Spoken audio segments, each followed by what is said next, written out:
नमस्कार दोस्तों, स्वागत है आप सभी का हिंदी स्टडी में और आशा करती हूँ आप सभी स्वस्थ होंगे और अच्छे से तैयारी कर रहे होंगे। आज हम काव्यशास्त्र के वस्तुनिष्ठ क्वेश्चन देखेंगे। इसके एक पार्ट में डाल चुकी हूँ, दूसरा पार्ट है। क्वेश्चन अच्छे हैं, आप खाली वीडियो सुन लेंगे तब भी काफ़ी कुछ आपको हेल्प मिलेगी एग्जाम में से, ठीक है। और आप मेरे चैनल पर पहली बार आए हैं तो चैनल को सब्सक्राइब कर लेना, बेल आइकन को क्लिक कर लेना जिससे आने वाली वीडियो को नोटिफिकेशन मिल सके।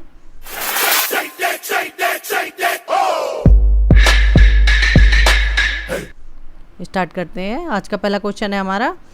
इसमें ये सूची दे रखी है फर्स्ट और सेकेंड, इन सूचियों को सुमेलित करना है, ठीक है। तो इसमें पहला है गर्व, आंसू, रति और वात्सल्य। इधर दे रखे हैं सूची सेकेंड में वात्सल्य, संचारी, अनुभाव और स्थायी भाव। इसमें से बताना है कि ये क्या है, ठीक है। तो गर्व क्या है? ये संचारी भाव है। संचारी भाव कितने होते हैं? 33 होते हैं, ठीक है। आश्रु क्या है? अनुभाव। अनुभाव कितने होते हैं? 4। ये क्या है? रति। रति क्या है? स्थायी भाव है। किसका? श्रृंगार रस का। और स्थायी भाव कितने होते हैं? 9 होते हैं। वात्सल्य, ये वात्सल्य रस का, ठीक है। अब जैसे रस पूछें तो रस अगर पूछें कितने हैं तो रस होते हैं 9। अगर भरत मुनि के अनुसार पूछें तो रस होते हैं 8। अगर पूछें कि भरत मुनि के अनुसार मुख्य रस कितने होते हैं या प्रमुख रस भरत मुनि ने कितने माने हैं, तो माने हैं 4 उन्होंने। कौन कौन से? वो हैं श्रृंगार, रौद्र, वीर और विवश। ये 4 इन्होंने मुख्य रस माने हैं। इसी तरह से अलंकार भी इन्होंने 4 माने हैं मुख्य, जैसे उपमा, रूपक, यमक और दीपक, ठीक है। ये इन्होंने 4 माने हैं मुख्यतः। तो इसका तो ऑप्शन बी सही है, ठीक है। अरे जैसे रस हैं, छंद है, अलंकार है, इनसे क्वेश्चन तो जरूर बनते हैं क्योंकि ये काव्यशास्त्र के पार्ट हैं, ठीक है। तो इन्हें अच्छे से देख लेना। स्थायी भाव कितने हैं, अनुभाव कितने हैं, संचारी भाव कितने हैं, क्योंकि एग्जाम्पल तो आप बताओगे लेकिन जो चीज़ें हैं ना वो तो बेसिक जानकारी तो होनी चाहिए ना। अगर छंद पूछे तो 2, अलंकार पूछे तो 3, रस पूछे तो 9, ठीक है। आगे देखते हैं। निम्न कथनों में से असत्य कथन छांटना। क्वेश्चन को हमेशा अच्छे से पढ़ना है, सबसे ज़्यादा मिस्टेक क्वेश्चन में होती है हमारे पढ़ते समय। असत्य कथन देखना है, तो जब भी कभी भी नहीं, सही, गलत कुछ भी अगर आता है ना तो उसके नीचे अंडरलाइन कर लिया क्वेश्चन पढ़ते समय, तो एकदम ध्यान जाएगा कि हाँ इसमें ये पूछा है, ठीक है। तो इसमें क्या है? असत्य कथन बताना है। तो असत्य कथन हमें इसमें क्या है? वो है साधारणीकरण, रसास्वाद के बाद की प्रक्रिया है, ठीक है। ये बात की प्रक्रिया थोड़ी है, जब रस का स्वाद होता है तभी तो मतलब उसी समय की बात है, ठीक है। आगे देखते हैं। इनमें से आचार्य विश्वनाथ का मत कौन सा है? तो हमें विश्वनाथ का मत बताना है। इसमें कौन सा है? वो है आश्रय के साथ सामाजिक तादात्म्य हो जाना साधारणीकरण है। और आलम्बन धर के साथ जो साधारणीकरण माना है, ये माना है रामचंद्र शुक्ल ने। ये क्योंकि ये वाली लाइन भी बहुत बार एग्जाम में पूछी आ चुकी है कि आलम्बन धर्म के साथ साधारणीकरण किसने माना है, तो वो रामचंद्र शुक्ल ने माना है। व्यंजना शब्द शक्ति का संबंध किससे है? जो व्यंजना शब्द शक्ति है उसका संबंध किससे है? व्यंग्य अर्थ से, ठीक है। और शब्द शक्तियाँ कितनी होती हैं? ये क्वेश्चन बहुत बार एग्जाम में आया है। 3 होती हैं, अभिधा, व्यंजना और लक्षणा, ठीक है। यह पहली अभिधा, लक्षणा और व्यंजना। आगे देखते हैं। इन सूचियों को सुमेलित करना। फर्स्ट सेकंड सूची दे रखी है, इनको सुमेलित करना है। ये क्या है? लक्ष्यार्थ। लक्ष्यार्थ क्या है? लक्षणा है। व्यंग्यार्थ व्यंजना है। और वाच्यार्थ, वाच्यार्थ है अभिधा। और अभेदा अर्थ क्या है? कोशगत, ठीक है। ऑप्शन सी सही है। रूढ़ि अथवा प्रयोजन के आधार पर किस शब्द शक्ति में अर्थ ग्रहण किया जाता है? तो रूढ़ि अथवा प्रयोजना के आधार पर जो शब्द शक्तियाँ हैं किस में अर्थ ग्रहण किया जाता है? वो किया जाता है लक्षणा शब्द शक्ति में, ठीक है। जो मुहावरे आते हैं ना वो सब लक्षणा शब्द शक्ति के अंतर्गत आते हैं। किस शब्द शक्ति में अर्थ ध्वनित होता है। तो किस सप्तशक्ति में अर्थ ध्वनित होता है? तो वो होता है व्यंजना सप्तशक्ति में। ठीक है, किसमें? व्यंजना सप्तशक्ति में। जब सिंह तलवार लेकर उतर तो गीदड़ भाग गए, इस वाक्य में कौन सी सप्तशक्ति है? तो इसमें सप्तशक्ति बताना है कि कौन सी सप्तशक्ति है कि जब सिंह तलवार लेकर उतरा तो गीदड़ भाग गए, इसमें कौन सी सप्तशक्ति है? इसमें लक्षणा सप्तशक्ति है। घर गंगा में है, इस वाक्य में कौन सी सप्तशक्ति है? तो घर गंगा में थोड़ी होगा, ये गंगा या तो मतलब एक कॉलोनी का नाम है या शहर का या कस्बे का, कहीं का भी मान लो। ठीक है, तो वो क्या है? व्यंजना सप्तशक्ति है। सीधे सीधे ना, इनडायरेक्टली बात। उदित उदयगिरी मंच पर रघुवर बाल पतंग में कौन सी सप्तशक्ति है? तो इसमें कौन सी सप्तशक्ति है? ये है लक्षणा सप्तशक्ति। और वैसे पूछें तो सरोपा। ठीक है, सरोपा लक्षणा सप्तशक्ति। अलंकार संप्रदाय के प्रवर्तक आचार्य कौन है? संप्रदाय कितने हैं काव्य शास्त्र में? ये संप्रदाय 6 दे रखे हैं और 6 के सारे याद कर लेना। वक्रोक्ति किसका है, औचित्य किसका है, ध्वनि किसका है, ठीक है, इस तरह से रीति किसका है।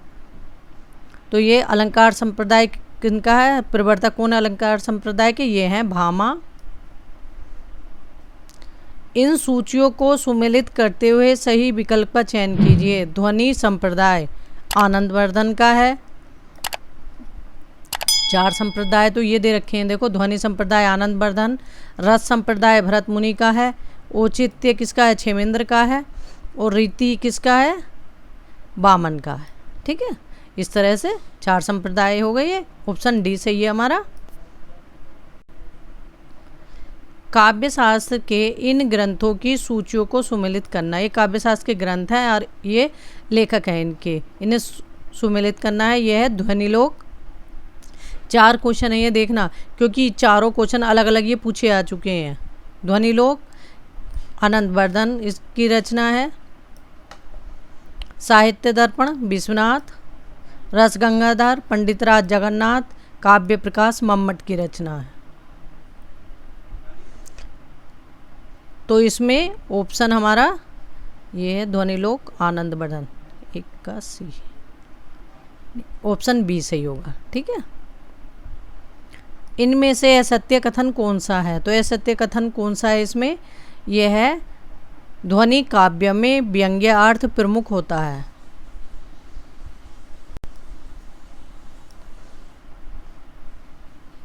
आगे देखते हैं, इनमें से कौन अलंकारवादी आचार्य नहीं है? तो अलंकारवादी आचार्य कौन नहीं है हमें इनमें बताना, वो है आनंदवर्धन। आनंदवर्धन कैसे आचार्य हैं? ध्वनिवादी। ठीक है, केशव, जयदेव और भामा ये अलंकारवादी आचार्य हैं। उपमेय में उपमान की संभावना होने पर कौन सा अलंकार होता है? तो कौन सा अलंकार होता है? उत्प्रेक्षा अलंकार होता है। कौन सा अलंकार होता है? उत्प्रेक्षा अलंकार। ठीक है, आगे देखते हैं। इसकी पहचान वैसे यह है, मनु मानो जनु जानो। ठीक है, कहीं मिल जाए ना जैसे सेंटेंस में तो समझ जाओ कि ये उत्प्रेक्षा अलंकार है। आगे देखते हैं, उपमेय का निषेध करते हुए जहाँ उपमान की स्थापना की जाती है वहाँ कौन सा अलंकार होता है? तो वहाँ कौन सा अलंकार होता है? वो होता है आपूति अलंकार। ये लाइन ऐसे ही एग्जाम में पूछी जाती हैं। ठीक है, और प्रतीप अलंकार, उपमा का उल्टा अलंकार कौन सा होता है? प्रतीप अलंकार होता है। संदेह अलंकार और भ्रांतिमान अलंकार की पहचान ये होती है कि भ्रांतिमान अलंकार में भ्रांत मतलब समाप्त हो जाता है, संदेह अलंकार में हमेशा संदेह बना रहता है। आगे देखते हैं, कहूँ रघुपति के चरित उदारा, कहूँ मति मोर निरत संसारा में कौन सा अलंकार है? इसमें निदर्शना अलंकार है। रीति संप्रदाय के प्रवर्तक इनमें से कौन है? तो रीति संप्रदाय के प्रवर्तक कौन है? इसमें आचार्य वामन है। वक्रोक्ति कुंतक का है। भामा ये अलंकार संप्रदाय के प्रवर्तक हैं, कुंतक वक्रोक्ति के।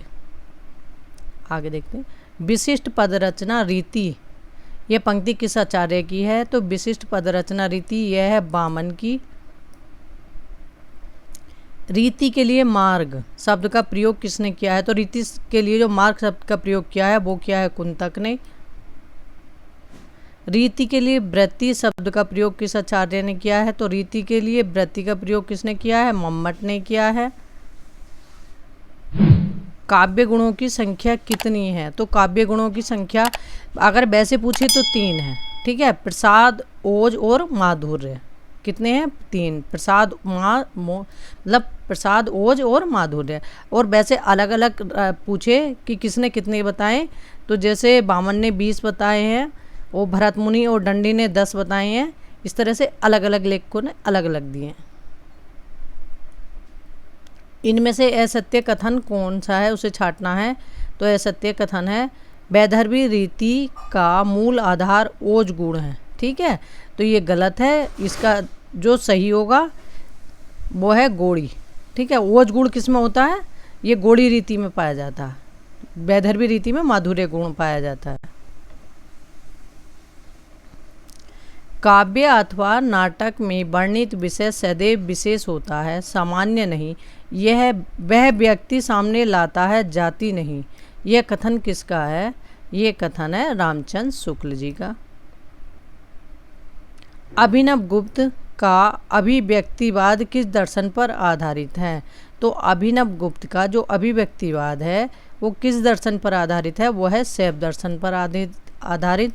अब इसमें देख लेना सबको कि जो भरत मुनि के रस सूत्र के व्याख्याता आचार्य हैं ये 4 हैं, और इन चारों से क्वेश्चन जरूर एक न एक एग्जाम में पूछा जाता है कि न्याय किसका है? शंकुक का है। साख्य दर्शन नायक संबंधित है, साख्य दर्शन। इस तरह से कौन सा दर्शन किससे संबंधित है, ठीक है। साधारणीकरण का संबंध इनमें से किससे है? साधारणीकरण का संबंध किससे है? भाव तत्व व्यापार से। शांत रस को महत्व देते हुए किस आचार्य ने तत्व ज्ञान को उसका स्थायी भाव माना है? तो किसने माना है तत्व ज्ञान को स्थायी भाव? वो माना है अभिनव गुप्त को। रस सूत्र में किन 2 शब्दों की व्याख्या अपेक्षित रही है? तो वो किसकी अपेक्षित रही है रस सूत्र में? वो रही है संयोग और निष्पत्ति की। और रस सूत्र में भरत मुनि ने क्या नहीं दिया? स्थायी भाव नहीं दिया रस सूत्र में, ठीक है। उनके रस सूत्र में स्थायी भाव नहीं है। आचार्य कुंतक ने वैदर्भी, गोणी और पांचाली को क्या नाम दिया? तो आचार्य कुंतक जो है इन्होंने वैदर्भी, गोणी और पांचाली को नाम दिया है सुकुमार, विचित्र और मध्यमार्ग। दृष्टिकूट पदों में कौन सा दोष होता है? तो दृष्टिकूट जो पद होते हैं इनमें दोष होता है क्लिष्ट दोष, ठीक है, जो आसानी से समझ में ना आते, ठीक है। ये दृष्टिकूट पद किस में मिलते हैं? सूरदास जी की साहित्य लहरी में। लोक व्यवहार में प्रयुक्त न होने वाले शब्दों का काव्य में प्रयोग करने पर कौन सा दोष माना जाता है? वो अश्लील दोष होता है। आगे देखते हैं। काव्य में अनावश्यक शब्दों का प्रयोग होने पर कौन सा दोष होता है? अगर काव्य में अनावश्यक शब्द आप रखोगे तो कौन सा दोष होगा? तो उसमें होगा अधिक पदत्व दोष। कार्य और कारण में संगति न होने पर कौन सा अलंकार है? तो वो कौन सा अलंकार है? असंगति अलंकार। ये लाइन सब जो पढ़नी हुई क्वेश्चन सब एग्जाम में बन चुके हैं, ऐसे के ऐसे जैसे इसमें दे रखे हैं, ठीक है। वो आप लास्ट ईयर किसी भी चीज़ के क्वेश्चन पेपर देखोगे, टीजीटी, पीजीटी या आप जिसकी भी तैयारी कर रहे हो किसी भी एग्जाम की हिंदी से, तो उसमें आपको ये मिलेंगे ज़रूर। कारण न होने पर भी यदि कार्य संपन्न हो रहा है तो वहाँ कौन सा अलंकार होगा? वो कौन सा होगा? विभावना अलंकार, ठीक है। आगे देखते हैं। कारण सहित उपमेय का उत्कर्ष जहाँ दिखाया जाए वहाँ पर कौन सा अलंकार होता है? तो जहाँ कारण सहित उपमेय का उत्कर्ष दिखाया जा रहा है वहाँ कौन सा अलंकार है? वो है व्यतिरेक अलंकार। कौन सा युग्म इनमें विपरीत लक्षण रखता है? तो उपमा का उल्टा क्या होता है? प्रतीप अलंकार। नाक का मोती अधर की कांति से बीज दाढ़ी का समझकर भ्रांति से देखकर सहसा हुआ सुख मौन है, सोचता है अन्य सुख यह कौन है। इन पंक्तियों में कौन सा अलंकार है? तो ये है भ्रांतिमान अलंकार। ये एग्जाम्पल ऐसे ही एग्जाम में बहुत बार रिपीट हुआ है। कहे कभी बेनी बेनी ब्याल की चुराई लीनी, इस पंक्ति में कौन सा अलंकार है? तो इस पंक्ति में अलंकार है यमक अलंकार है। ध्वनि को काव्य की आत्मा इनमें से किसने स्वीकार किया है? तो ध्वनि को जो काव्य की आत्मा माना है वो है आचार्य आनंदवर्धन ने। ये सारे की जैसे क्रम से भी कई बार पूछ लेते हैं एग्जाम में कि इनके पहले क्रम में कौन आते हैं सारे संप्रदाय जो हैं। तो इसमें है रस अलंकार रीति, रस अलंकार रीति, वक्रोक्ति, ध्वनि और औचित्य, इस तरह से ही क्रम से आते हैं। ध्वनि प्रस्थापन परमाचार्य की पदवी इनमें से किसको दी गई है? जो ध्वनि प्रस्थापन परमाचार्य की पदवी किसको दी गई है? वो दी गई है मम्मट को।